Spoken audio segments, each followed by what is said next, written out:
What's up, YouTube? Welcome back to the Crypto Kindness channel. My name is Jeff. Excited today to be here with some pretty big names in the crypto space. We've got the founder of TitanX, Jake Sharpe, goes by the name of NK Knows on Twitter. We also have Joe Perry, a very established crypto influencer that has expressed interest in the TitanX ecosystem and many of the newer projects that are launching on TitanX, and thought it would be great to bring the two of them together to tell us about the newest project that is coming out that is being launched by Jake Sharpe on X28, which is actually something we need to learn a little bit about as well. But Shogun, so that's going to be the majority of the conversation today, is going to be learning about Shogun. And, without much further ado, we're going to bring Jake and we're going to bring Joe up on stage. Gentlemen, thank you for being here. Joe, especially thank you for being here. I think you connected with Jake and I a little less than a year ago, but very close to the TitanX launch.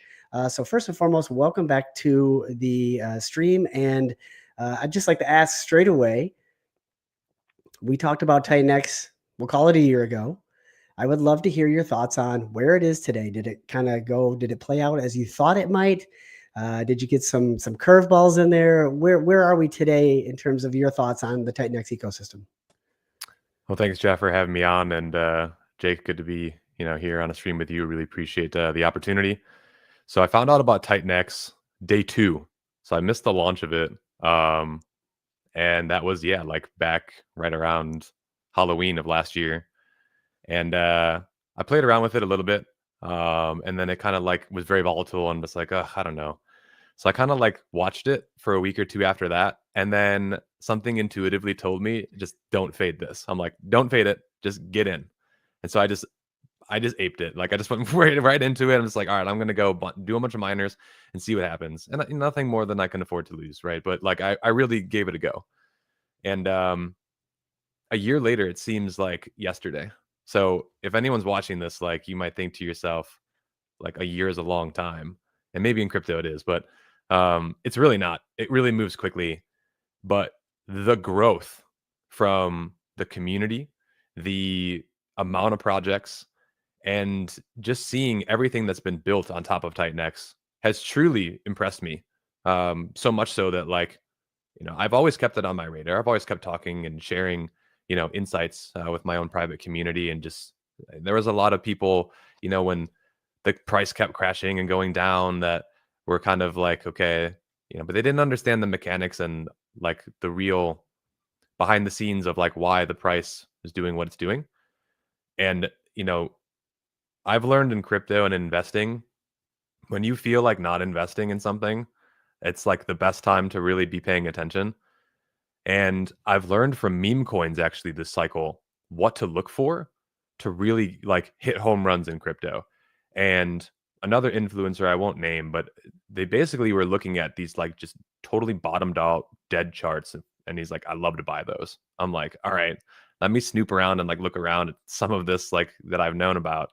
And I found a bunch of them, and I've done very well, not only with memes, but when TitanX and DragonX were bottoming out, it was on my radar. So needless to say, everything I've seen here in the last year, the fact that it's run flawlessly, no issues, it's worked perfectly. The community has really grown and come together as well. It's impressive, to say the least. People don't know about it yet either. Still, I think you're still in the very infancy stages of this whole thing. And we'll see how it develops, right? I'm excited for it, genuinely. It's one of the most exciting things, I think, besides maybe the meme coins right now in crypto. And that's how I feel about it, genuinely. I'm sharing it because I want to share about it, and it's something that is interesting to me. So that's my 2 cents here after a year review. That's awesome. So the things you pointed out are growth and flawless operation. And here we are. It has been flawlessly operating for over a year, and the community is continuously growing. So I think those are great metrics by which to measure. I have to ask the question because you said it. You said, hey, I've kind of discovered some things, especially when looking at meme coins that you've had success with. Are you open to sharing those things? Yeah, I mean, I'm happy to share a couple of insights and things that I look at. And there's, obviously many more things to look at, right? but it's really the charts with like low volume. But they have really strong fundamentals, and they have a community, and they have a lot of things going for it. So Titan X, if you would have really done your research, and I wish I would have, obviously in hindsight, like invested more, but before the 369 day payout, Titan X, you could have bought Titan X at a price where if you would have just staked it for the 10 years, you would have ROI'd and then some at those bottom lows. Like if you would have done that math in your head, like for example, if I would have put $100, bought Titan X, and I would have just right then and there staked it for the 10-year the maximum length, I would have received like $300 in ETH. So I'm like, wait a minute. If I buy this now, people are either going to buy it up to the point where they, break even or above or below, or then the price of Titan X is going to go up. And that's exactly what happened. Like it was a big buy the rumor, kind of sell the news kind of thing that happened with 369. At least the chart is showing that. But that was like a huge thing to look at, right? The market cap was low, the volume was low, it was just trading sideways. And like those are things that like, but it had also a lot of things going for it still. It had millions of dollars in ETH in a buy and burn. Like, where do you see that? You know what I mean? Like, you don't see that in like any other projects. So those were some fun like things that I really look for. Community is another huge one though. Like the fact that everyone's got these green circles and all that, like that's cool. And what I look for more, after going to Token 2049 in Singapore, Menard, whoever that guy's name is, I can't pronounce it, the meme coin guy, he made an amazing speech on stage. Like he really did, about memes and why, we're in a meme super cycle. But what I learned from that is how important this like cultish community is. And he doesn't say like cult in a bad way. It's more of like just diehard fans, right? And when you look and dig around in crypto, like Titan X has got some really diehard community fans. Like there are people that will like, they're doing it for free too. That's what you need through the thick and the thin of it, because that means that shows me that these people are really invested in this and they're willing to not just talk the talk, but also walk the walk, right? Like it's easy to just go to, Pump Fun, click a meme coin and then just sit around, right? But when people get really vocal, they get really vocal when they've made a lot of money very quickly, and they've done so like, in a way that's like a little more like abnormal. Like that's why the memes go crazy, right? So something 10x's in a day, it's like, oh my gosh, of course, right? So yeah, those are the things that I'm looking for in communities, right? Like go into the telegrams, right? Are people engaging? Are they talking? What are they talking about? Are there people who have been in crypto for a while? Like are founders like actually out there speaking and talking and like, doing things and are engaged? Do they know what they're talking about? Right? Like you got to think about and have a keen ear for listening, and you develop these skills over time just by being in the industry. Like I've been in crypto now since 2017, so it's like 7-8 years. So like I've developed that awareness. But those are some of the things that I really look for. And there's a whole laundry list more, but yeah, we'll kind of cap it at that. No, that was excellent. Thank you for sharing. And it's cool to hear that you actually use the Titan X ecosystem to as examples, because a lot of what you said does exist here, which is pretty neat. Jake, what are your thoughts on what he just said? Because I know, having worked with you for quite some time, basically he just described what you've been trying to build. So I have to imagine that kind of made you smile a little bit. But tell me more about how it's panning out and how you see it going. The thing you mentioned about community is everything, because you can have the best fundamentals, tokenomics, etc. But if people don't care, then nobody cares, because essentially all value in crypto is social consensus. If people ascribing value to a thing, and the more people ascribe value to a thing, the more valuable the thing becomes, which is kind of the power of community. And then people free marketing it essentially because they believe in the vision or the idea behind the token. So I'm a big believer in community. So the green circle was a big thing. But then the thing that really signaled that, in my opinion, Titan X is never going to go away, is we have a very strong mission of taking crypto back to fairness and giving everything back to the user, and getting rid of all the VCs and the insiders and the shadow figures that essentially just launch things at $10 billion valuations, then dump on everybody. Nobody makes any money. They literally just exist for exit liquidity for people that don't care about them. They get wrecked, the VCs get rich, rinse and repeat. That's essentially the crypto cycle. So we have a very strong mission. But then the thing that really shows me how strong the community is yes, you can have conviction by talking about a thing and investing into a thing, but the highest level of conviction is building on a thing. So the amount of builders that we have just shows the amount of conviction that people have in the mission and the idea of TitanX.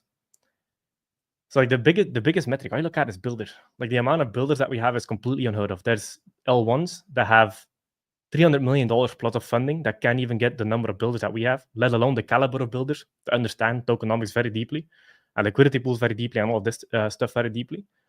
Like we're outperforming massive L1s on volume, number of builders, without a single penny invested in marketing or essentially bribing these people to care about our thing.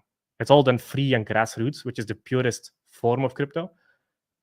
So yeah, when it comes to community, it's pretty much unbeatable because people can talk about it, on Twitter, they can tweet about it, but building is the highest level of conviction you can have in a thing because you're putting your reputation at stake, you're putting your capital at stake, you're essentially putting everything at stake to essentially signal to the market, I believe in this, I'm building on it.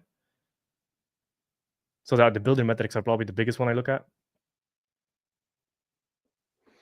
Now, Joe, I noticed you nodding in agreement there. I would like to hear your thoughts on that confirmation through people actually building on it. Yeah, I mean, 100%, right? Because the growth exponent, like it will reach more people when there's just more happening in the ecosystem, and everyone wants new things, right? It's like the 2025 Rolls Royce, it's like, why does that sell better than the 2024? Because it's new, right? I mean, the car is probably pretty similar. Maybe there's a couple more gadgets and widgets there, but like they want the new thing. So, but no, what Jake said about the community here is it's very true. And the mission, I think, hearing it again, I think it's something that we need to, really focus more on too, because that's what the memes have done right. The memes are all about no VCs, no. I just want to buy Peanut the Squirrel, Dogecoin to the moon, and that's it, right? Like, I don't want to deal with having to think about like, man, there's some unlock happening and like, all these other things, people got in at lower prices than me. It's like, no, I bought it at that price and that was the fair price of the market. So the fact that TitanX offers that is huge. It's huge for the community building because then everyone feels like they got a fair go at it. And then that's where things really kick off. So, yeah, and it's just the truth. It's pure. It's people like that better anyways. And especially now, like that the market's evolved, right? Because maybe 4 years ago, the VC round kind of thing, like that was, the way to go. But now, like the market's spoken more with what's happening. And yeah, let's hear. I'm down to hear more about this new project. Speaking of new, so yeah, exactly. Great transition. I mean, building, people want new things. It's something to look forward to. There's been a lot of talk about Shogun. Now, the interesting thing is that Shogun is being built on X28. X28 was kind of stealth launched, but that doesn't matter because they're going back to what you said. No VCs, no early parties had a significant advantage. Give us maybe a 2 minutes elevator pitch on X28, Jake, and then we'll roll right into the Shogun details, which is going to be the first protocol built on X28. And why does that matter? Why does the X28 component matter? And then, of course, the Shogun being built onto it. X28 is insane. Like, just to give some numbers, X28 had existed for roughly 10 days, and it's already burned close to $500 billion TitanX with nothing built on it, no reason to get into it outside of the arbitrage. That happens when it goes above 1-to-1. So to bring it back to foundation, X28 is essentially omni-chain TitanX. So you create X28 with one TitanX. So you can kind of look at it as a wrapper, except for it doesn't unwrap. You get the 1-to-1 back on market through liquidity pool. But X28 is omni-chain TitanX. If you want to create 100 billion X28, you need 100 billion TitanX to get it. It's paired with TitanX in the liquidity pool. So if you go to deck screen, you can always see, hey, is it above 1 TitanX or below 1 TitanX? If below 1 TitanX, you can essentially buy on the market, get a better deal than you can on the DApp. If it's above 1, you get a better deal just minting on the DApp and creating your X28 that way. But X28 is essentially designed to be the omni-chain TitanX. So X28 will exist it already exists on Ethereum now. It will exist on Base, Arbitrum, all the EVM chains, potentially even Solana. We just need to rewrite the smart contract to use Rust instead of Solidity. So X28 will be able to be tradable on all chains.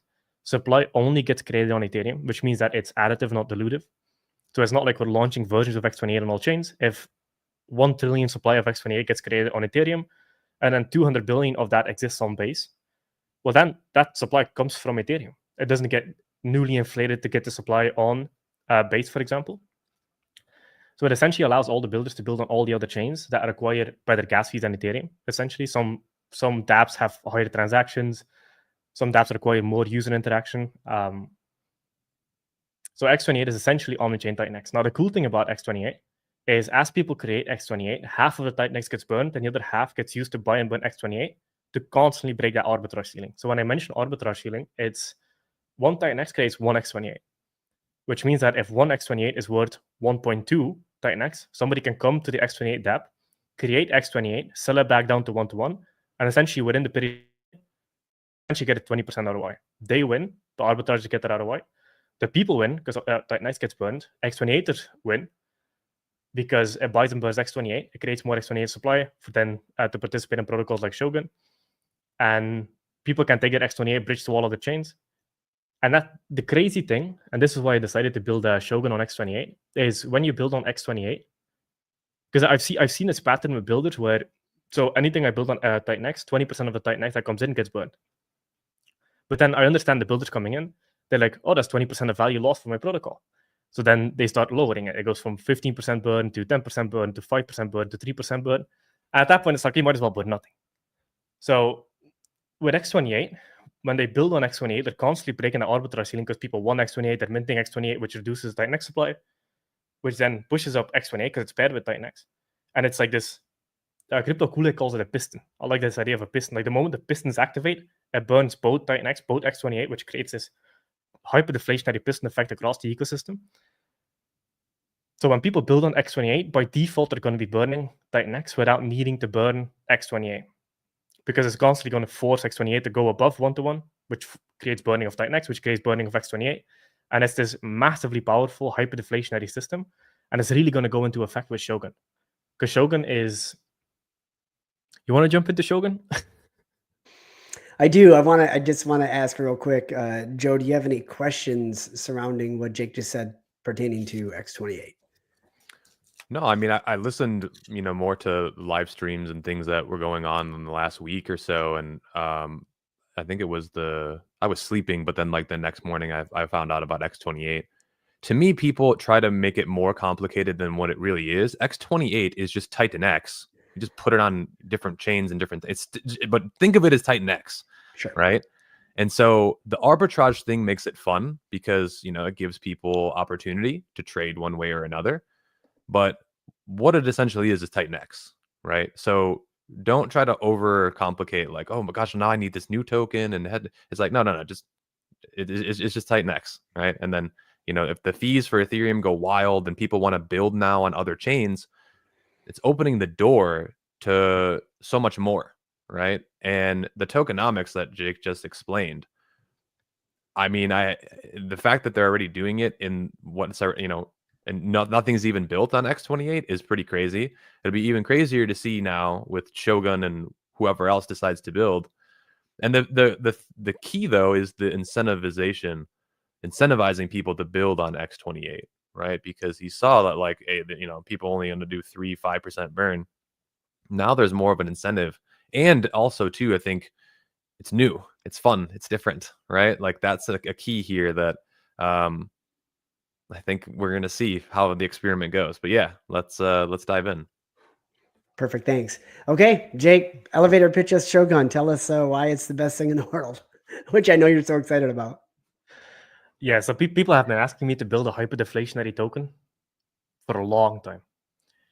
And so I've had the pleasure of looking at all the builders and seeing what worked, what didn't work. And one thing that really sparked my eye was Element 280. So for the people that don't know Element 280, it's essentially a token that gets paired with everything in the ecosystem. So it has over 20 plus pairs.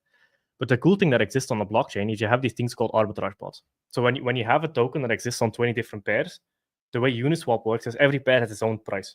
So you can have a token that trades at $1 in one pair, and then $1.20 in the other pair, because when people buy and sell in this one pair, it doesn't impact the price of the other.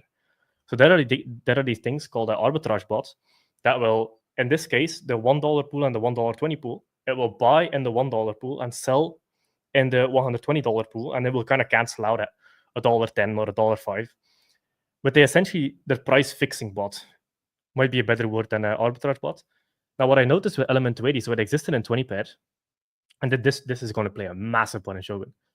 So Element 280 had $3 million a day in volume during its distribution phase, which I think was 28 days. I did the math. 70% of that volume, so 2.1 million, was arbitrage bots, price fixer bots that fixed all the prices across all the pools. Now, the cool thing is Shogun is going to utilize that. So Shogun, a big part of the Shogun design is going to be the price fixing bot, because Shogun is going to have starting 30 pairs all within the Titan X ecosystem. So we're not going to pair with stuff outside of the ecosystem because we want to contain the volume within, also for Titan farms, etc. But it's going to start with roughly 30 pairs. And then in the future, we can also start adding X28 pairs. So it might go up to 60 plus ecosystem pairs. So the bots are constantly going to be fixing prices. So Shogun will have an 8% tax. What happens with that tax is half of that tax gets burned. So in this example, if 50% gets burned, if we have the same volume as element 280 had during its distribution phase, because a lot of the volume, if you just create pairs, it doesn't automatically magically create volume. You need high adoption and high activity for all the prices to go out of whack in all the pairs. So we know how to bring high adoption. That's easy. So we want to utilize it with Shogun. So if we have $2.1 million of arbitrage volume or price fixing volume, that means $1 million of Shogun will get burned a day. Just through arbitrage bots alone. That's the math. So that's the idea behind the tax. Now, the cool thing about Shogun is the way it's going to come into existence is it's going to be an auction system. So there's going to be 2.8 billion supply plus 100 million minted to create all the liquidity pairs. So 100 million for liquidity pairs, and then 2.8 billion is going to be user distributed over 28 days. So 100 million a day over 28 days. That's the only supply that will exist, and it will only go down from there. So it's a 28-day distribution event for Shogun. The way people can go into the auction for Shogun is there's two options. And one of the options only exists for the first 28 days. So the first option is they go in with liquid X28, which is essentially just Titan X, omnichain Titan X. They go in with liquid X28, and they essentially enter the auction to get the Shogun tokens for that day, that 24-hour window. And then the other option is people can also enter with Titan X stakes. So to give an example with Titan X stakes, if you have a stake that has 22 billion Titan X, if you want to take that stake into the Titan X auction, you also need to come in with 22 billion liquid Titan X. We needed to do that, otherwise it breaks the mechanics, because when you burn a stake, there's no buy and burn that happens across the pairs, etc. So we needed the liquid so that we can route through the pairs and break the X28 so arbitrage ceiling. So for the mechanics to work, it needs to be stake plus liquid. So when you enter with a stake, 22 billion staked, you also need 22 billion liquid. And then that liquid is going to buy X28, burn a percentage of X28, buy Shogun, burn Shogun. And that is only going to be available for the first 28 days. So after the distribution event is over, you will not be able to enter with Titan X stakes anymore. Also to make the user experience simpler. Because if it's just like, hey, liquid X28, enter the auction with this, it gets rid of a ton of questions and makes adoption simpler. But people have been wanting to do this for a long time. So for the first 28 days, you're going to be able to enter with Titan X stakes plus Titan X liquid. After the 28 days, that's cut off, and it's only liquid X28. But during the first 28 days, you can also enter just with liquid X28. Just for the people that have stakes, that's also another way to enter. So that's the supply distribution. Now, the cool part of it is 8% of the Titan X that comes in and the X28 that comes in goes towards a liquidity wallet. That's going to create liquidity pairs with everything in the ecosystem and then burn the LP tokens. So you're going to be able to see on-chain the LP tokens getting burned. So it's essentially forever locked liquidity. So Shogun will create pairs with everything in the ecosystem, every single token in the ecosystem, which creates another interesting kind of tertiary effect. Because the way because it's going to be Uniswap v2 pair, because taxes only work on Uniswap v2, all the fees get accrued into the pool. So like on Uniswap v3, when you provide liquidity, you can take your fees out, keep your liquidity position in. On Uniswap v2, it's automatically accrued in the position, meaning that the fees essentially become semi-locked. So as Shogun pushes volume through all of these pairs to the price fixing bots, that is going to lock all the fees of all these built on Titan X ecosystem tokens into the pool. So it essentially becomes a supply sink for all the tokens that exist within the Shogun pairs.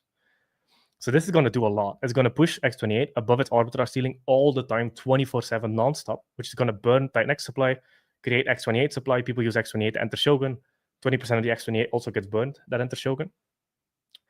And then it's going to create massive volume across the ecosystem, which is then going to feed Shogun $1 million a day in burn volume. The other 50% of that goes towards this thing called the war chest. So what the Shogun war chest is essentially the perpetual auctions, very similar to Vault. So the way it works is it's going to get that supply essentially off of market. It's not inflation. So there's the auctions that happen after the 28 days come from supply that comes off market. So a percentage of the buy and burn also goes towards the war chest, and a percentage of the tax also goes towards the war chest. And that's just going to endlessly feed the ecosystem with buy and burn volume and volume throughout the ecosystem, which is going to constantly kickstart arbitrage bots because the prices are going to be so out of whack with all the volume happening in certain pairs. Any questions so far? Because that was a lot. You have no questions, Joe? I've got a lot of questions, but yeah, I mean, I'll let you ask the questions away. I think I actually understand this pretty well. I see the vision of what is being brought to life here. It's going to be really interesting to watch it all come to life, though. So, as far as questions goes, no, I think I understand it, but I'll let you take it away, Jeff. okay. One thing I would be open to, or I would like to ask you, so I'll kind of plant the seed now to give you a second instead of just surprising you with this question. But Jake did a good job of simplifying that. What I would love to see is if you, Joe, can simplify it even more. So I'll give you a second to chew on that. And if you can't, you can't. It is what it is. But so Jake, you mentioned the taxes. So originally it was stated as a transfer tax. You said 8%. Am I correct on that? Correct. Transfer tax is also the same as a buy-sell tax, isn't it? Because anytime you do a buy and a sell, there's a transfer of tokens. So it's a buy-sell tax. So correct. Okay, so perfect. I just wanted to verify that. And then a portion of the taxes that are harvested are going to be used to bolster the liquidity. Is that correct? Yes, 3% of the taxes and 8% of the buy and burn. So the Shogun that gets bought on market, 8% of that goes towards the liquidity pair. And then 3% from the taxes specifically. Okay, so Shogun that's bought off market will, you said 8%, so the entire 8% tax will go towards liquidity. Is that correct? That the buy and burn buys off market, 8% of that. Oh, the buy and burn will go towards, yeah. And then the taxes specifically are 3%. And just to clarify, the liquidity pair will be Shogun X28. Yes. Okay. Hell yeah. Perfect. Yeah. Hell yeah. Okay. The liquidity that is created from that tax, I assume that's going to be locked, or is that actually going to be burned? So it's going to be sent to a wallet, and then that wallet will create the pairs and then burn the Uniswap V2 LP tokens. So it's essentially locked liquidity after the LP tokens are burned. Okay, so the LP tokens will be burned. And then after that, you'll just be able to continuously fund that wallet, which has will you be able to, or will you have to continuously update your liquidity position? How does that work? No, it's just going to add to it. It's going to add to it because we wanted it to be like this because we don't want to hard code the pair because there's a bunch of stuff launching in the ecosystem and we want to be able to add them to it. So instead of adding the complication, the friction of creating a smart contract for every pair, we're just going to do it manually, burn the LP tokens. So this allows us to be very, very flexible. And people are also going to be able to see the liquidity wallet on chain and just track what it does, what liquidity pairs it creates and burns, etc. Okay, perfect. Will there be I know you've done a great job with your UIs that always show wallet addresses, smart contract addresses, things of this nature. Do you have any plans to include a place on the UI where you can track that wallet and you post like, here's the transaction where we burned the keys, here's the transaction where we burned the liquidity NFT, whatever have you, just for transparency? Yep. So it's going to be tokens only since Shogun has a tax. So it's going to be Uniswap V2 tokens only. But you're going to be able to, it's not going to be on the UI. Although now that you actually bring me an idea, one thing that we could add to the UI is all the Shogun that exist and all the liquidity pairs.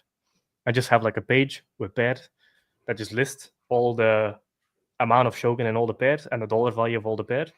Because the liquidity wallet you're going to be able to find on the smart contract. If you go to Etherscan, read contract, get liquidity wallet, that would just show you the liquidity wallet. But I might show the pairs on the UI. That's actually a great idea. Okay. And you said it's going to be Uniswap V2. Did I hear that wrong? Yeah, because Uniswap V3 doesn't support taxes. So it needs to be Uniswap V2. I didn't know that. Thank you for helping me learn something today. Okay. One more question before I pass it over. With X28 being omni-chain and kind of what we know of the history of Ethereum gas fees going into a bull market, any consideration to have Shogun be on Base or Arbitrum or something like this? And the reason why I ask that question is because the discussion surrounding the arbitrage bot arbitrage bots that you mentioned, the buying and selling, it feels like they would be more successful in a low gas environment. So I would love to hear your thoughts on that. Oh, no. With Element 280, so Element 280 launched on Ethereum, the arbitrage bots were operating with like $700, $1,200, $2,000 every few minutes. So as long as there is a profit, including gas fees, they're going to do it. The only difference between a low gas chain and a high gas chain, and on a high gas chains, the volumes of price fixer bots are way, way higher. So it's actually good to be on a high gas chain. Because we have some ideas of launching Shogun on base on X28. But my gut feeling tells me that the price fixing volume on Ethereum is 100 times bigger than it is on low gas chains, because they need to have way more volume to fix the price across all pairs, which creates more burning, more war chest, all of that stuff. Because we saw this with Element 280. Like, the reason it was $2.1 million a day of price fixing volume was because it needed higher amounts to fix the pairs. So, for example, it would come in with 2,000, buy on one pair, buy through another pair, sell on the other pair to make its arbitrage profit, and it would use $2,000 to make $3 of profit. Arbitrage bot is happy, but our ecosystem makes way, way, way more profit off of the arbitrage bot than whatever $3 it got from fixing the prices. Everybody's happy, but we get the winning end of the deal, which is cool. Awesome. Thanks for clarifying on that. Joe, I'd love to hear any additional questions surrounding maybe what I just brought up, and if not, if you can simplify the simplified version of Shogun, I'd love to hear it. Yeah, I'll try my hand at the simplified version of this, and I'm sure I'll be a little bit off here, and then that maybe will inspire some questions. The simplified version, I think what Jake has done is he's studied his own ecosystem and is innovating on what's worked from multiple different projects. So it kind of feels like a combination of like DragonX, Volt, and Element 280, kind of like all coming together. And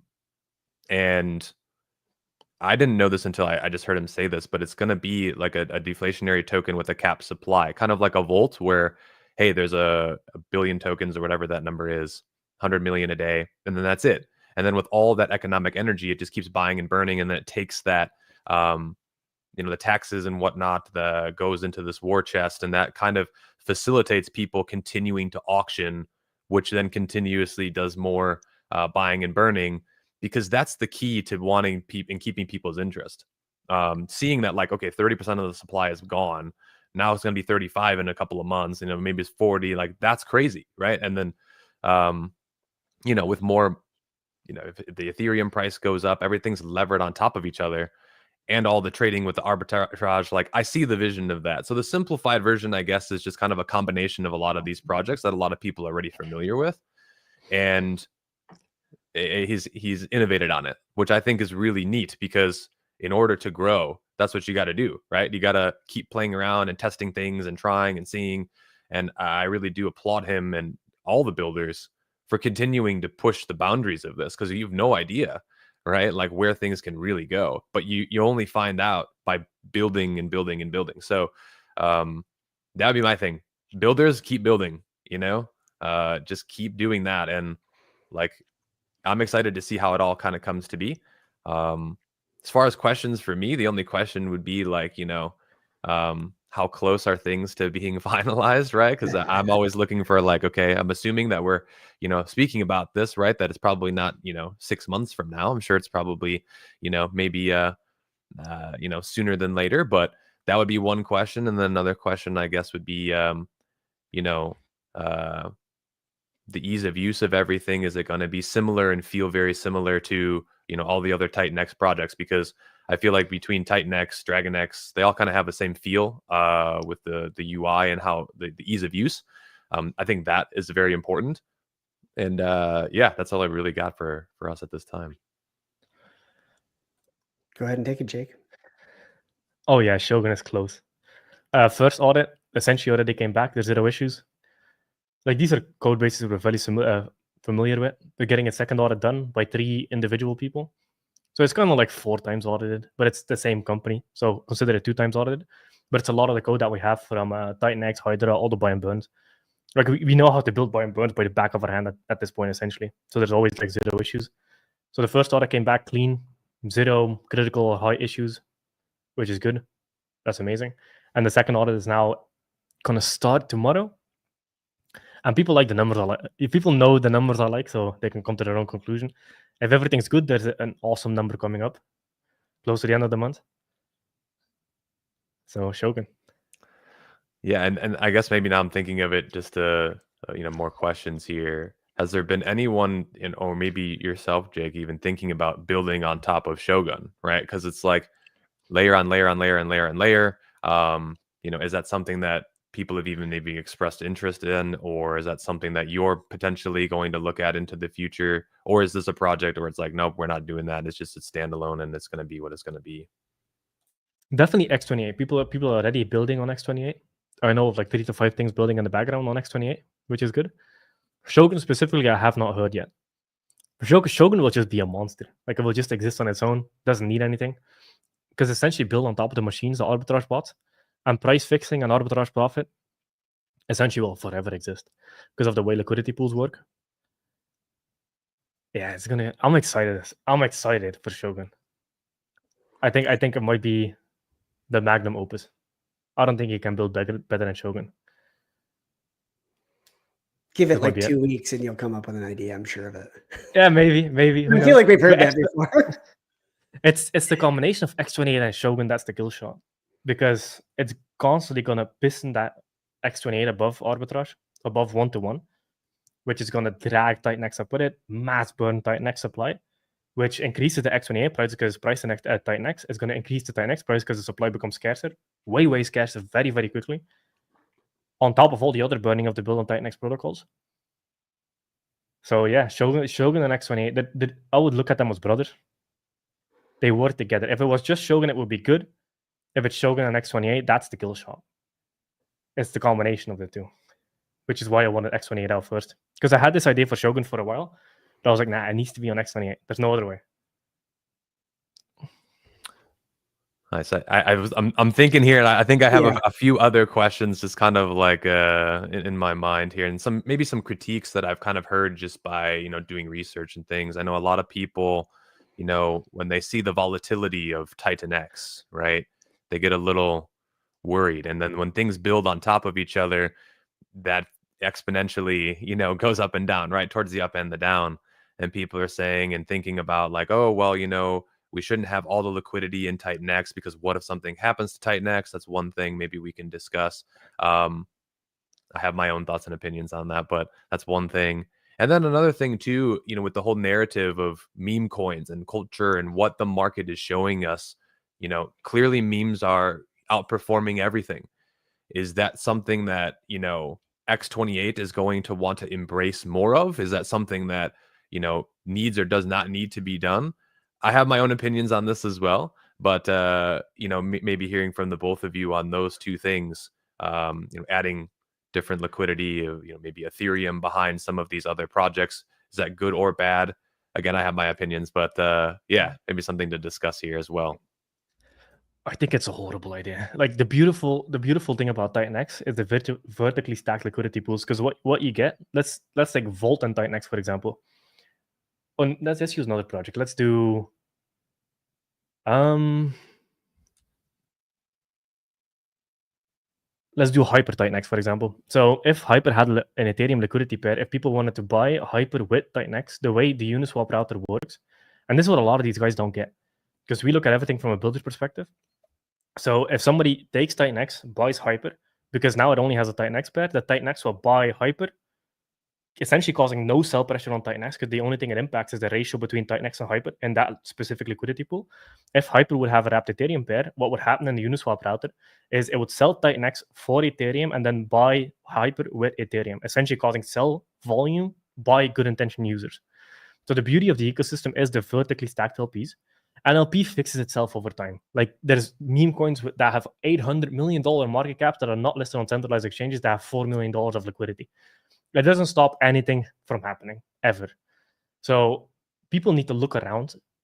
Another thing with the volatility for Titan-X is that volatility is going to die down a lot because we were still inflating up until November 8th. And then we have some stakes coming out up until November 28th. So the supply was not set in stone. We were not hyperinflationary yet, which means that you get a lot of price volatility as the market tries to price in supply differences. After November 28, all the stakes are out. I don't consider stakes inflation because people had to buy that supply off market or mine it. So that's inflation that's already created, just staked. A lot of the stakers are actually very good intentioned people because they don't sell. There's only a few, like 3 to 7% of them that sell. But those are actually the believers. But then that Titanx wrapped Ethereum pool will get bigger over time. So there's meme coins, 800 million market cap with $4 million of liquidity, and they do just fine. So we have a $99 million market cap. If you exclude Genesis, like 90 million-ish. So 90 million market cap with, roughly $5 million of like full range liquidity. So $90 million market cap with 5 million liquidity, that's a healthier liquidity ratio than 99.99% of crypto. So I'm not worried about liquidity at all. The beauty of the ecosystem is the vertically stacked LPs. Otherwise, you call sell down on one thing to buy another thing, which essentially turn good intention users into selling without them knowing it because of how the Uniswap router works in the background. And that liquidity, once we go hyperdeflationary, you'll only see that go up because a lot of the liquidity comes from buy volume off market. So like, for example, the Titanx V1 has $14 million of liquidity, of buy volume, which is essentially liquidity. Because like in the real estate market, you don't have liquidity pools in the real estate market of like, hey, this house is worth $2 million, so it has a 200,000 liquidity pool. There's no limit order on houses. The moment a house is at a good price, people buy it, and that's the liquidity. It doesn't need to sit in an order book for that liquidity to exist. So once you have a hyperdeflationary asset with massive innovation built on top of it, 95% of the liquidity exists out of the liquidity pools. Which is why when you see Titanx dip, there's a bunch of buyers waiting for it because they know it's going hyperdeflationary. It's an interesting asset. People are building on it like crazy. And who doesn't want a hyperdeflationary thing that people need to participate in the ecosystem? People don't want Titanx, they need Titanx. So a lot of the liquidity exists out of the liquidity pools. And as the price goes up, that liquidity pool will just fix itself. So people just like creating problems where there are none. This is just design of the system. No, I mean, I completely agree. And I thought about this, and maybe I'm wrong on this because I don't know all the back end details of this, but I'm like, how is Titanx different than just any other crypto pairing with Ethereum, right? Because I think the fear is, well, what if Titanx just like implodes? Well, what if Ethereum implodes? Everything under Ethereum is going to implode too. You know what I mean? So like, you can't think like, oh my gosh, what's going to happen if, worst case scenario? You have to be thinking, what if the best case scenario happens? And the volatility is where the opportunity is. I've learned that from other projects in the past, and then there's been, a lot of, I think you really did a great job of clarifying why it's all bonded together, and yeah, like if you're in one of these projects that's deeper, like down the chain, right? Where think, Viper, for example, right? It's like, you start with USDC, then you go to ETH, then you go to Titanx, then you go to DragonX, then you go to Viper, right? And so, if you're a new user and you don't understand the amount of leverage that you're taking with that, like it's wild, okay? So there's a lot of leverage there, okay? It's not in, leverage trading where you're hitting, go long, right? But you're going way long if you're starting to get into, the deeper ends of the pool here. So, but that's where there could be opportunity, right? Like, so to me, it's just understanding and managing that risk. But I think how everything is built with Titanx being that, base layer of like ETH with the liquidity, I think it's fine too. I do agree with you 100% with that. And yeah, the volatility is going to be what it's going to be. People are going to choose to do what they want to do. But, I saw yesterday, there was some guy like just dumped, I think 200 grand, 250 grand worth of Titanx and like moved the price like very little amount. So I'm like, dude, you see that in like some of these meme coins, like the whole chart just, so like, yeah, I think there's a lot more liquidity here than people are giving it a fair chance at. And yeah, good answer. I appreciate the clarification as well. I appreciate that you asked that question because I get asked that question a lot. I know Jake does. He and I actually had a conversation pertaining to it last night. So the fact that you brought that up, I just love. So it's like, okay, great. This is good. Not everybody is kind of thinking the same, and the clarity around it that you just gave, Jake, I believe was very helpful. At least it was for me. It seems like it was for Joe as well. Before we started talking on stream here, Joe, you mentioned that you have kind of a check mark list of things that you like to see before getting into a project. And you've mentioned a few times here on stream about the value and power of memes during this cycle. There are a lot of memes in the Titan X ecosystem, and you could call just about anything Volt, Dragon X, Viper, Element 280, all this type of stuff are different types of memes. And you even made content surrounding a few of them, I think. Hydra, Dragon X, Volt. What are some of the check marks? What are the things that you look for before you talk about a particular project to your audience, and specifically before you decide to get into them as well? Yeah, I mean, I'll divert a little bit to the meme thing because um, I wouldn't call Viper or Volt a meme per se. Because a meme to me functions like a meme. It's something that is almost like a mascot or something that people are very emotional about. Like I look at that Peanut the Squirrel as an example. Like that thing went to like 2 billion out of nowhere. And when I analyzed this, I actually talked about it on my channel, and I had an amazing entry. Like the timing of the video couldn't have been better for when I talked about it. But when I was analyzing that meme coin, I went, wait a minute. Elon Musk has talked about this. This went viral all over the news. There is real like people who are upset about what happened. Like it just got listed on Binance. Like I'm just like, man, these are all the things that like in my mind are things that I could see the average person coming in and being like, I'm buying that and I love it. You know what I mean? Just because they want to just get in the game and they like Peanut the Squirrel. They'll take their $100 and they'll just put it in there, and then they'll like watch their Coinbase portfolio and just kind of like, oh, went up. Wow. Like they're looking for that. Now for Titan X ecosystem to get to that place, it's just gonna take more time, I believe. And it might not be the niche that it's in. And that's okay too. You know, and one of the other critiques, I guess, from people I've just been hearing through the grapevine is it's got to be more fun, or there's got to be more memeability, or, you know, it's got to be more. I'm like, I don't know if it needs to be that, you know, like it's very good at what it is. And what it needs is just more time, you know, like it just needs. And the biggest thing for marketing is the screen behind me. You know, it's the green. You got to get the green candles to come in, because when the green candles come in, and they have been recently, we saw with Dragon X going crazy. We saw, you know, Titan X even itself doing wonders from the bottom. What happens is people start to take notice, and then they're either jealous about it, or there's like, okay, I'm not fading this. You know what I mean? It's like there you have a choice there, right? But if the green candles start coming in, that's all the marketing you need. And it is a very important part. Like I'm not discounting marketing because it's great, but the biggest marketer to me is the green candle. And the way that this ecosystem is set up and what it has in ETH, the buy and burns just kind of sitting there. Like if I'm somebody who's thinking about this and like has a big position, it's like, if I push that sell button, right? Like who's coming for this? And like, is it a mistake, or am I just taking profit? And that's fine too. But these are the things that Titan X has that no other ecosystem and community has. I don't know a meme coin that has $14 million and a buy and burn just sitting there waiting for it, you know? Like, I don't know. And that's what is exciting to me, is it is so innovative from that standpoint. And it can continue to keep growing and being more integrated, and, you know, more normies try to come in and find it. But there have been other crypto projects that have been very, very successful that didn't have any of that and weren't on any big exchanges or anything either.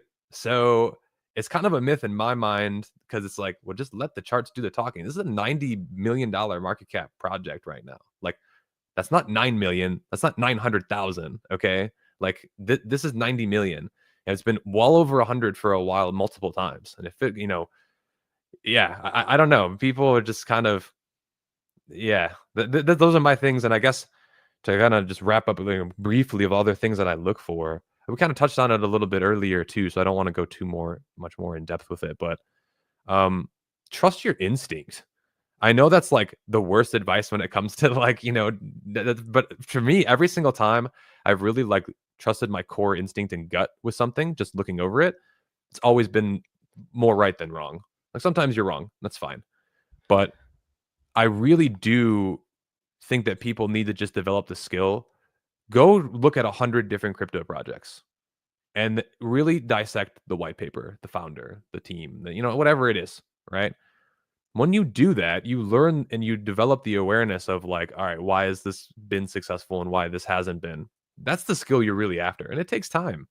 So, you know, I can sit here and be like, all right, I believe in this because I've learned for the last 7 years what's worked and what hasn't worked in crypto. And, that's the thing that people really need to focus on. But for me, I have a gut intuition, and it's been pretty right so far, that there is something going on here. I don't know what it is. I don't know what's going to happen next. No one can predict the future. But if my intuition is just the slightest bit right, it may be worth spending more time. And that's why I'm here today. Genuinely, I'm here to learn. I'm here to, engage and to see if my intuition's guided me here to see if I'm right or not. So, yeah, those are some things that I look at. Thank you for sharing. You had also mentioned the importance of audits, or at least that was one of the things that you were attracted to such projects like Dragon X and Volt and a few others. Is audits, is that something that is almost overused? Like, oh, we got this audit, but was it a good audit, or is that something that holds a lot of value to you? How do you kind of rank that? And are there specific types of audits that hold more value to you, Joe?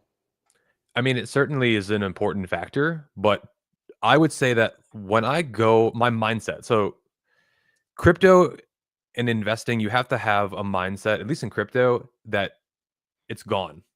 All right. It's like the South Park meme, and it's gone.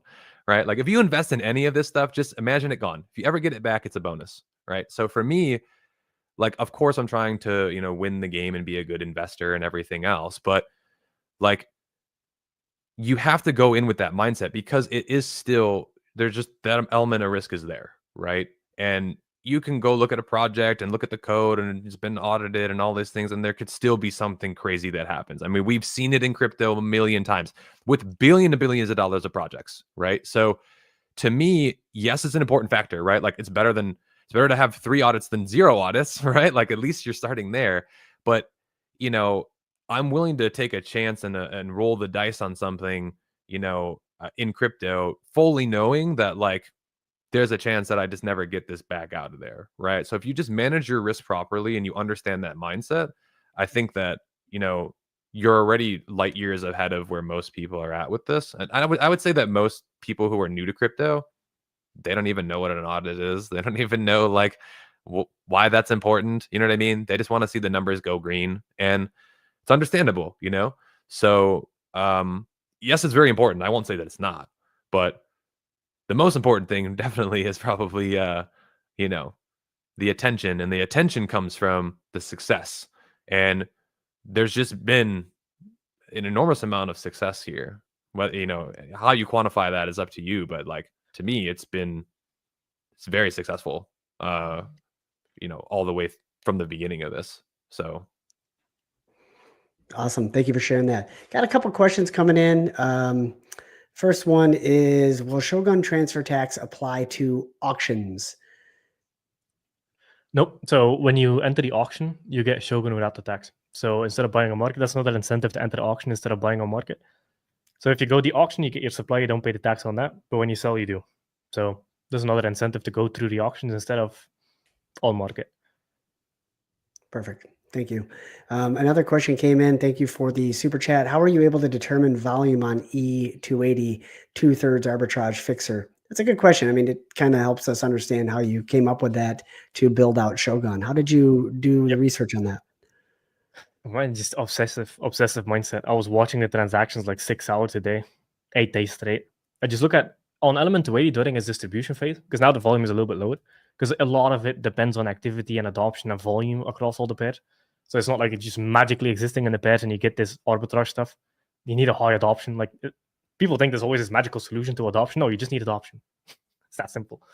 So with element 280, you saw this interesting phenomenon. For example, when somebody would sell element 280 into element 280 Titan pool, you would instantly see it follow up with like 3 buy transactions. And those 3 buy transactions were arbitrage bots buying it through that pool and selling it in the other pools. So you could have like $1,000 sell and $900 worth of arbitrage buys straight after in 3 different transactions. And you can see that on Etherscan. If you go to Etherscan and then you click on the top of Etherscan, you have this executed swap route. And then you can see the swap that it used, like the route. You would see a buy element on TitanX element, then take an element, go into Volt, sell that Volt for TitanX, and then back into Ethereum. And I would do this route to fix the prices across all the pairs. So I was watching that very closely. So it was around 70%. Most of the buy volume that you saw on the E280 Titan X pair was arbitrage bots. And then the sells were usually users like compounding because it was still during the minting phase. But most of the volume was price fixer / arbitrage bot. Excellent. Thank you. Last but not least, we want to give a shout out to Abuja for the super sticker coming in with the Volt logo on that. A lot of people excited about Volt in here today. So, Joe, question for you. I know marketing is kind of a strength of yours. There's a lot of conversation amongst the Titan X community of how do we get the message outside of our own community? I mean, we do a lot of community streams and things of that nature. And at some point you're only talking to the same amount of people. What recommendations would you make for streamers, content creators, anything like this to get the message outside of our own walls? Obviously we know green candles work better than anything. Yeah. I mean, the green candles are great, but like you said, you got to go outside your own walls then. Right. So if you keep talking to the same people that are already on board with Titan X, it's great, but start jumping into other communities too. Like go jump into the meme coin communities that are going crazy and be like, hey guys, like the mission here of Titan X is very similar to what's going on in here. Have you heard about it? Like I was talking, like, this is just the truth. I was talking to this guy who was younger and he was all about Solana in real life in Las Vegas like a couple months ago. And we had a debate about like ETH versus Solana. I'm like, dude, I think ETH is way undervalued. He's like, no, Solana, the memes. I'm like, okay, like I can see that mindset. And I told him, I was like, do you even know about like ETH and some of these things going on? And he was just so like focused on Solana, and it's been the right call so far, right? But imagine if you jump into all these other communities and you start not like just rating it out of just to kind of like garner some attention and try to like send people over there, but like that's how you grow, right? Another way to grow too, like through marketing, is you have to think about what other people want, not what you want, right? Like you want Titan X to go up, right? Because you've invested, but the other people don't care about that. They've not invested, right? So think about what can you do and how can you be better than what's already out there, right? Like that to me is like, I've always focused on, at least with myself and my own businesses, like who I am, what I'm true to, and then how can I just be the best that I can be and be better than the competition out there. And if you're sitting there, just tweeting a million times, but you're only getting 3 impressions, like think about how you're actually tweeting, right? Like think about the psychology of it. Think about, is it more or less, right? Like sometimes, it's better to post less, but better, more thought out content, right? So like develop the skill sets of a marketer, right? Like it is a skill, and really like think about others, right? I think that's the biggest thing is, people get caught up in like this little bubble. It's like, no, there's so much out there in crypto. Like go to conferences, go talk to people in real life, like go out there and like just, be part of, other ecosystems too. Like I love what's going on here, but I'll be honest, like I have money in crypto in all different places, and there's a reason for that. One, it's diversification hedge, just in case I am wrong about my theses. But also too, it's because I can learn something from a meme coin. I can learn something from, XRP and what's going on over there. I can learn something from ADA and why that chart's doing what, you know what I mean? There's so much learning that you can do. And I think those are the things that people can really focus on. The chart should take care of itself if everything else is doing what it needs to do. And then the marketing itself too will come out once the chart does what it needs to do. I think people are just like the chart, I think soon here is, it's all, we've been patiently waiting with this project, right? Like everyone's been patiently waiting. Man, I just think that we're coming to a tipping point, at least what the data is showing us. And I think that is, where the marketing can really amplify itself. But, for most people who are listening to this and like, hey, we want to keep doing this, like, look at your result. Like, okay, one last thing too, look at the results, look at your data, right? Like I look at my YouTube videos and I go, okay, well, how many views did this get? Why? Right? Was it the thumbnail? Was it the, the message? Was it the time? Like, what were the things that went into it? And then if something's working really well, just quadruple down on that. Like I find what works and what works for me, and I just keep repeating the process. Right? It's volume in like what you're doing, but also you got to do the right thing. Right? I've learned this from dating. It's like, if you go out with one girl, right, and you've had one experience, right, that's one like metric. But if you go out with 100 girls and you have different experiences, you're probably going to be more understanding to what girls are interested in, right? So the same thing here is like, go see what the heck is going on with all these other crypto projects too, and figure out like what works and what doesn't work, and then how you can bring in their marketing, right? Like, why are these coins going viral? Is it because of a Binance listing? Sure, that helps. Like an exchange listing for Titan X, if it went on Coinbase or something, like of course that would help. But yeah, hopefully that kind of helps some people in the right direction as well. I think it was great. Anything to add to that, Jake? We're getting close to our hour here, so I want to be respectful of Joe's time. I think marketing is everything. I seriously think marketing is everything, because if you can build the best protocol in the world, if nobody knows it exists, even when it moves up. It's like a tree falls in the forest and nobody's in the forest. Does anybody know the tree even exists? So yes, you can have green candles. So the way I look at marketing is, you want to get in people's face 24/7 all day, every day with high volume, so that when something does happen, everybody knows about it. You don't start on the back foot. Because the issue with starting on the back foot is if you start marketing when something happens, then everybody's already too late, and you essentially start the mind space inception process way too late. So like that's why branding ads work for like big companies, because these big companies, they do marketing campaigns for years ahead of time, just getting the brand in people's head, so that when they do launch or something big does happen, everybody's like, oh yeah, I've known that for such a long time. It's in the back of my head. So the trust is already built, so they can take actions faster. So I'm a big believer in 24/7 non-stop high volume marketing in preparation for the big moves. And then at the big moves, you do more volume harder. You do the same thing every day. It's all about consistency when it comes to marketing. Yeah, I mean, I would definitely agree 100% with that, because I look at my own success with any sort of marketing. And my goal when I started my YouTube channel on crypto like 4 years ago was just to make one video every day. That was it. That was the whole goal. Just make the video. Like, talk about what you want to talk about, just see what's going on. Just make the video and post it though. And in the very beginning, like, I was that nobody knew, right? There was nothing going on. But then, some more people started to fall, and it's like a snowball rolling down the hill, right? Like eventually it gets so big that you can't ignore it. So, yeah, like that's definitely, the volume thing is important. Like, I'm not saying that that's not either. It is very important. But yeah, it's also important too to be strategic as well, right? Because again, if you're just posting like randomness, then it can be net, because your time is very important, right? It's very valuable in what you're doing. And like, if you can create systems and ways for yourself to be, like what we just talked about with all the marketing everywhere, that's what I would like to see maybe more people doing, is creating systems around how they can do that. I think Volt has actually done a pretty decent job with this. I see their Twitter that they're posting all the time, but it's like systematic, or like they're doing it like automatically. So like, yes, that's what you need. You need to be out there all the time, but you need to do so in a way that's leveraged correctly. So yeah, great points though. All right, one last question for you, Joe. It's actually two questions. I lied. Two questions. After hearing, you came into this, I think, having a pretty good understanding of Shogun. After talking to Jake, getting additional questions asked. Question number one is, do you plan to participate on day one? You mentioned you missed day one of Titan X. That's question one. Question number two, could this be, based on explanations and your understanding of the ecosystem, could this be a 100X coin?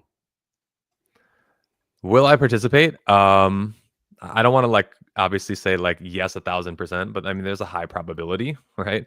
I'd have to look over the white paper and really do more research into everything so far. So like I can't 1,000% say yes at this point. Sure. Does it have 100X potential? Again, that will depend on some of the tokenomics, the market cap, where it gets released at. All those things would go into factoring whether a coin really can do that or not. The cool thing about crypto is that everything can be a 100X, right? Like it really could, so it's a fun marketing number, for people, right? It's like, it's a thing for people to be like, yeah, of course, like this can really do it. Like, sure, they all could really do it. does this genuinely have a chance to do it? Well, it sounds to me like it's leverage on leverage on leverage on leverage, and there's all these different things going on, and like the hyper deflationary part of this is kicking in. Like, just look at the stats, look at the numbers. Like, there's Titan Hub X Premium.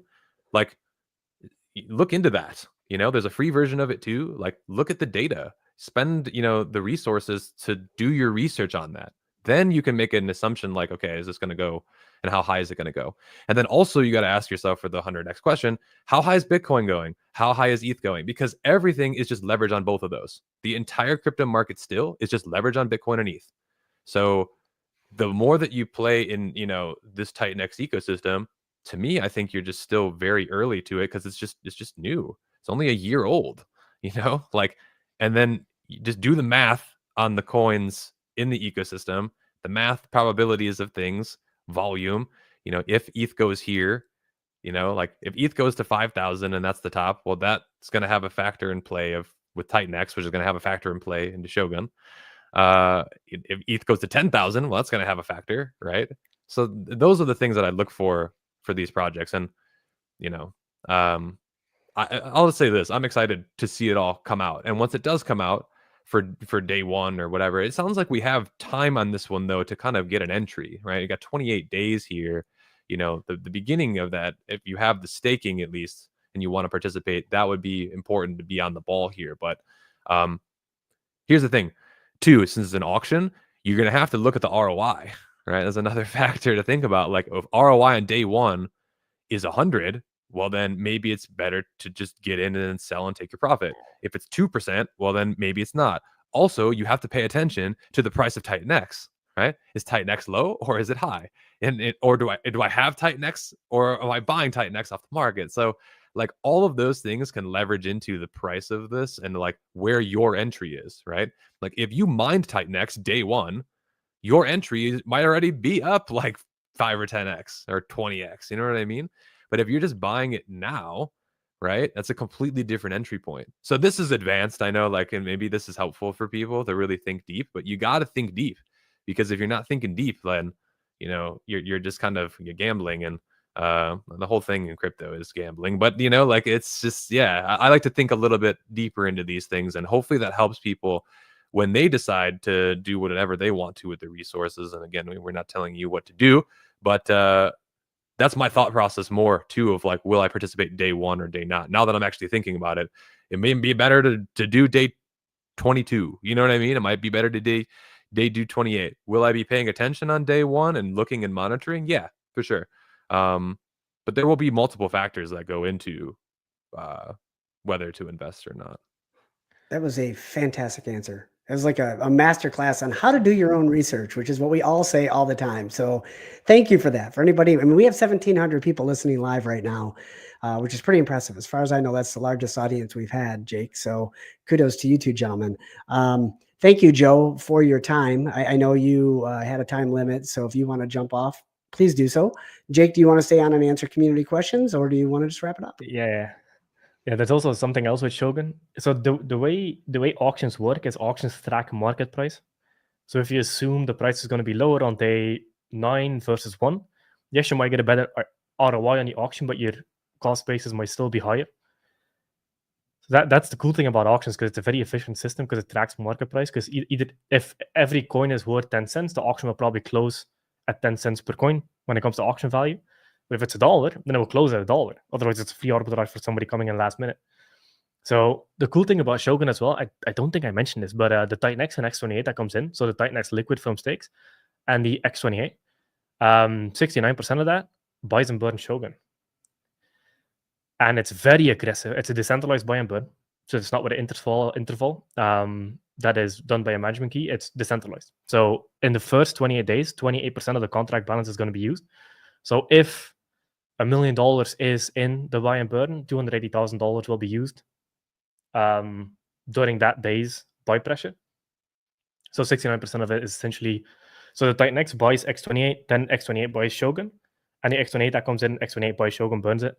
20% of the X28 that comes in gets burned, 20% of the Titan X that comes in gets burned, and 8% goes towards the liquidity pools. So that's going to be interesting.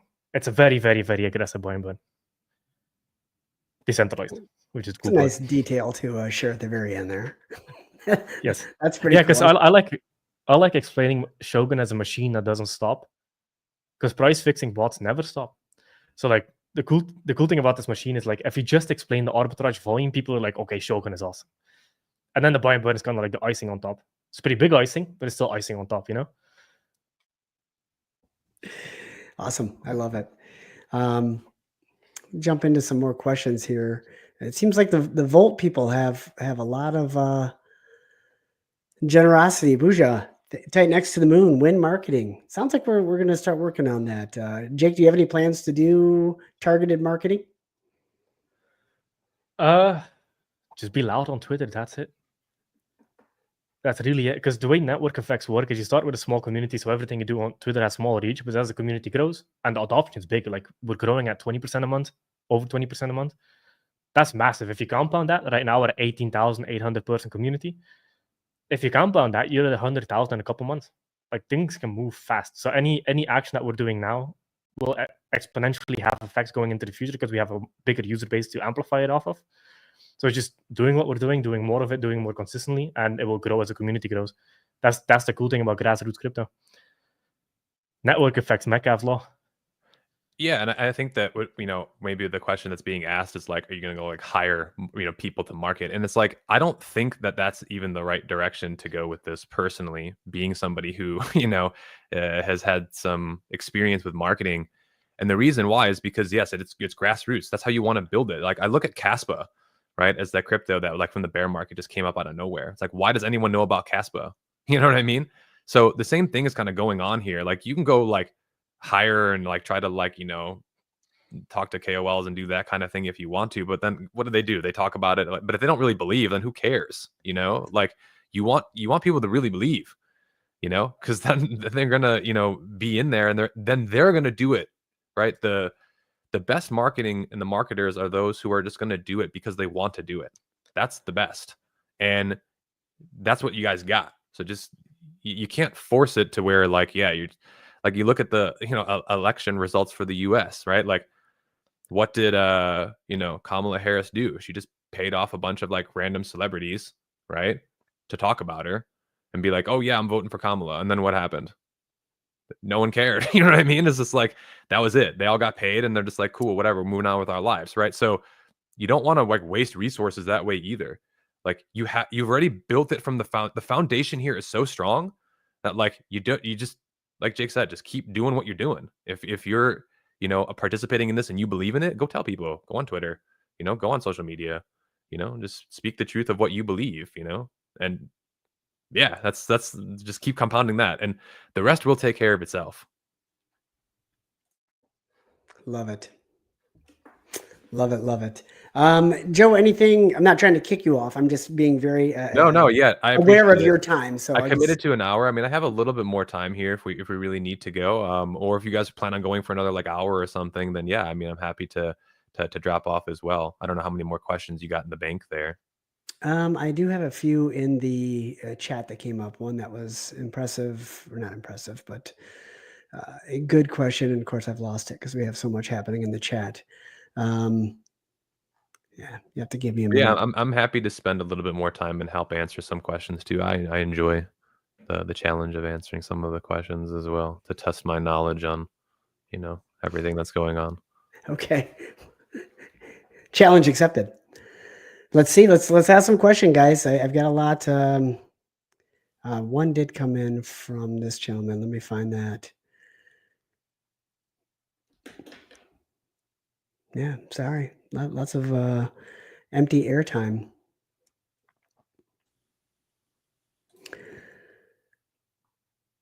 Well, this was a nice comment. That's not what I was looking for, but yeah, sorry, guys. Well, I mean, I think that question too is like spoken to somebody who's authentically trying to learn. Yeah, you can't fake that, right? Like I am trying to learn. I'm interested in this, right? Like I'm incentivized to, sure, because I'm investing as well, right? Like we all are, because you have to in this ecosystem. You don't just get it magically airdropped to you, So that right there, that engagement cannot be faked, and that is the strength of the market, like, the marketing of what's going on. You know what I mean? Like, it's, yeah. And I don't know, I'm just a unique person, I guess, maybe, who's interested in crypto. I was buying the new iPhone when it came out like a month ago, and I was sitting at the table setting it up, and I was wearing like a hoodie that was like this or something with crypto, and I have like the Bitcoin on my phone. So they're like, oh, what, you do crypto? Like, what do you do? They're just asking me questions, and I'm like, yeah, I'm pretty sure crypto is about to like soar. And that was at like Bitcoin at like 60,000. I was like, I think it's time. Like, so I'm like, and they're the people that were sitting there, they're like, oh, I don't understand it. I don't know what it is.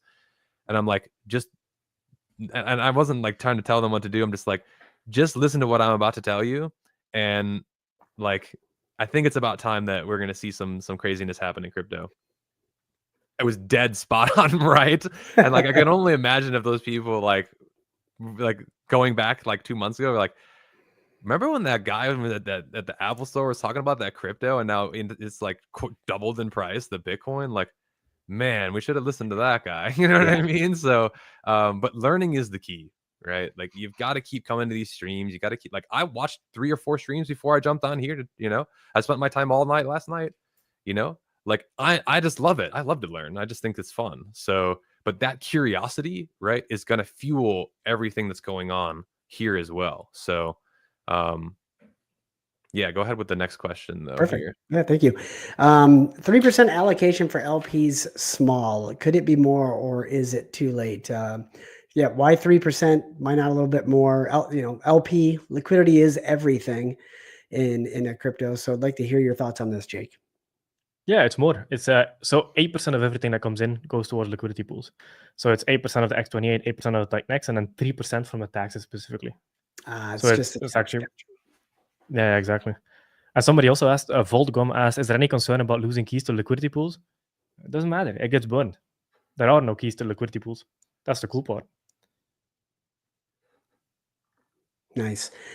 Question surrounding Genesis wallet. Is there a Genesis allocation? Yep. For Shogun? 3%. 3%. Got it. Paramount community. Yes, community is everything. Let's see here. Thank you, Joe, for being here today. Thank you for today's stream. Excellent. Thank you, Mo, for the generosity. Any concern? Oh, yeah, you already answered that one. This is a good one. What is your vision surrounding X28 actually being on other chains? Do you plan to spearhead that, or is this just a way for you to say, okay, here it is. We've essentially got the wrapper contract, which you have with the DApp. It allows you to take TitanX to X28 very seamlessly. You guys are building in a bridge to the website, the front end, which I understand you're going to be using layer 0 bridges, so they're fast and efficient. But the question is, when? Are you hoping community members on different chains begin to build on X28, or does your team plan to kind of take the lead on that? Yeah, first on Ethereum. So then we're going to slowly start rolling out chains. But first, we want all the effort focused on Ethereum because it's closest to the user. And then the next one is likely going to be Base. I like Base a lot. And then we'll also figure out Solana. But probably Base first, after Ethereum. But I want to see adoption on Ethereum first. Because we can add whenever we want. Like, you can forever add chain. So if a new chain comes out in the future, you can just add it as, it's called a peer dependency. So you set a peer. So then you have to deploy the contract on that chain, link it up, and then it's on that chain. So you can always add into the future. Excellent. Well, most interesting is there's not a lot of questions, which means you guys have done a great job of asking questions and explaining it. I'm certain I've missed some in the chat. Somebody saying that I avoided their question. No, it's just hard to read 1,000 comments at once. So without any further questions, I would say that means it's been a job well done. So we'll go ahead and wrap it up. Jake, as always, thank you for your time. Joe, very much appreciate you engaging with us and responding to the request to come on. And certainly your insights have been very helpful to the community and those learning as well as seeking to learn. So thank you very much for that. Anything else that you two gentlemen would like to say before we wrap it up? I'd just say thank you for the invite. Yeah, just thank you for allowing me to be here and for the invitation.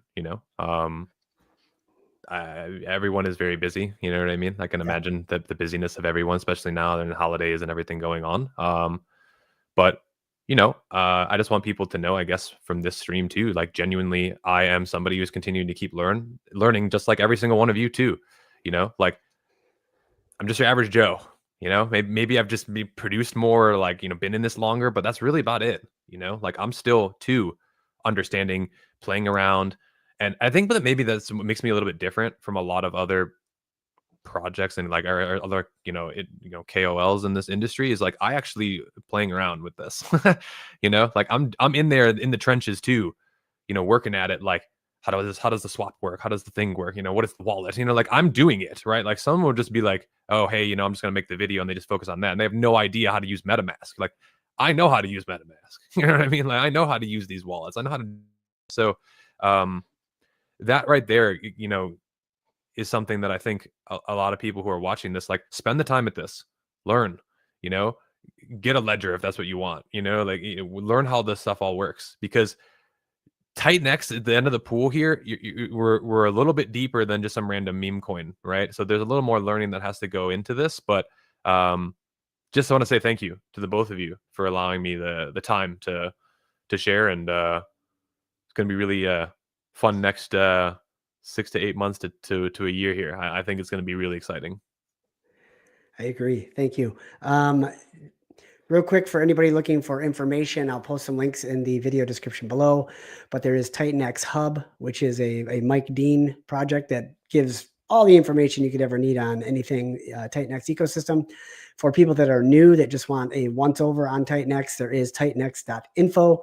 Lots of stuff available for anybody to share, especially if you're trying to get somebody in or somebody has curiosity or questions. Jake, any closing words from you? One last thing with Shogun is if you enter with Titan-X stake, so you can do Titan-X stake plus liquid or liquid X28. I've seen a lot of confusion around it. So for example, if you do 10 billion stake and 10 billion liquid Titan-X, that accrues to 20 billion in the auction. So you still get your Titan-X as if it was a normal auction entry. It's just for people that want to get out of stakes, essentially.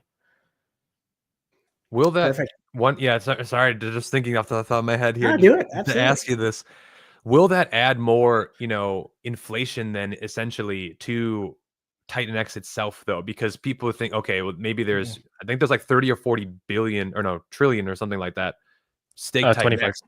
Yeah, 25. If that all comes into Shogun and then people, get out of Shogun through it back into Ethereum, is that going to add more sell pressure to this, or how does that kind of factor in? Nah, not really, because the stake gets burned, so it doesn't create more supply. That's the cool part about it. It's also that so the stakes are going to come into existence anyway, so we're just front loading it. Whether it's now or a year from now or 5 years from now or 10 years from now, we're just front loading it. That's only going to be for the first 28 days. But some people just wanted, because like a lot of that, so 25 trillion, you have I think 6-7 trillion coming out until November 28 of people that just sniped the 369 payout. So people that stake 28 days just to get some Ethereum if they're holding anyway. So that's probably going to reduce to 18 trillion. And then we can probably get a good chunk of that into Shogun. And then it's just going to exist. It's going to come out anyway. We're just front loading it. And people are going to want to hold Shogun, is my guess. Because the stake, when you think about it, the people that stake are the hardest believers. They're not the dumper, like everybody else wants to convince people of. If you stake, you likely believe. If you're just holding, that's a different story. Because like the believers are either in build on Titan-X protocols or holding or in stakes. But like the stakes and the build on Titan-X protocols are likely the biggest believers just through action. So it's going to be interesting to see. I don't think it's going to be an issue at all. Perfect. Yeah, thank you for kind of clarifying that, because it definitely could introduce, in theory, more Titan-X, depending upon what the market decides, right? And we'll see. That's the cool part, though. Because here's some game theory. If 10 trillion stake Titan-X burns, people need to get their hands on 10 trillion liquid Titan-X first. Otherwise, they cannot burn their stakes. So how are they going to get that? So this is why we did the liquid on top of the stakes. So the stakes is also supply that forever gets burned. So there's not Titan-X that comes into existence. It's essentially burned, and it just get an equivalent value in Shogun. The cool thing about auctions as well, it's very self-protective. So for example, if you have 100 million tokens that come on market and each one is worth 10 cents, It's $10 million, I think. Yeah, $10 million. The auction closes out at $10 million. So when people enter the auction, likely they don't have profit on that auction specifically until the price starts moving up. So that's going to be interesting to see how it plays out. Because if they go just to liquidate their stakes, they're just feeding the Shogun machine. And as they dump, the tax feeds the Shogun machine off into the future. So I would actually love to see that. I would love for them to all, you know? Because then their Titan also buys X28, burns a percentage of it, buys and burns Shogun. It's all net beneficial. So whatever people like to do, the system, a good system, when somebody does a bad action in a good system, the system benefits. That's a good system. So in this case, if a bad actor comes in and tries to manipulate Shogun, the only person that benefits is Shogun. Yeah, no, I appreciate the clarity on that. And yeah, it's going to be interesting to see, like we all said, once it arrives. Awesome. I just noticed with Triple J, Jeff, Jake, Joe. JJ. Yeah, That's cool. nice. All right, gentlemen, we're going to wrap it up. Thank you, everybody, for being here. Thank you, Buja, for the super chats. And thank you, Mo and D Boogie. I don't know. Can't say that one. Sorry. But generosity is appreciated. Joe, thank you for your time. Jake, the same. Everybody, have a wonderful day.